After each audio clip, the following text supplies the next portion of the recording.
आपण वाटण तयार करून घेऊ। वाटण करण्यासाठी मीडियम आकाराचा कांदा उभा चिरून घेतलेला आहे। 3 चमचे किसलेलं सुकं खोबरं सोनेरी रंगावरती थोडं परतून घेतलेलं आहे। अर्धा इंच आल्याचे तुकडे, 5 ते 6 लसूण पाकळ्या आणि मुठभर कोथिंबीर घेतलेले आहे। हे सर्व साहित्य मिक्सरच्या भांड्यामध्ये काढून घेऊ आणि थोडंसं पाणी घालून छान बारीक असं वाटण तयार करून घेऊ। तर वाटण तयार झालेलं आहे। आता आपण अंडा करी करायला घेऊ। त्यासाठी कढईमध्ये मी 1 मोठा चमचा तेल घेतलेला आहे।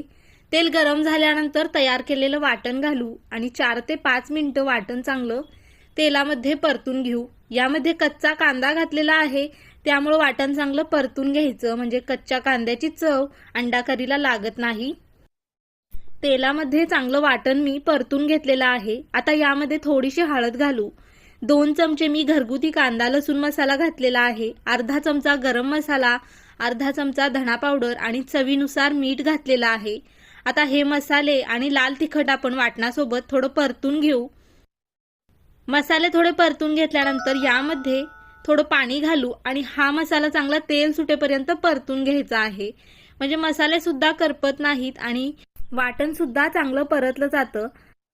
तर मस्त तेल सुटेपर्यंत वाटण मी चांगलं परतून घेतलेलं आहे।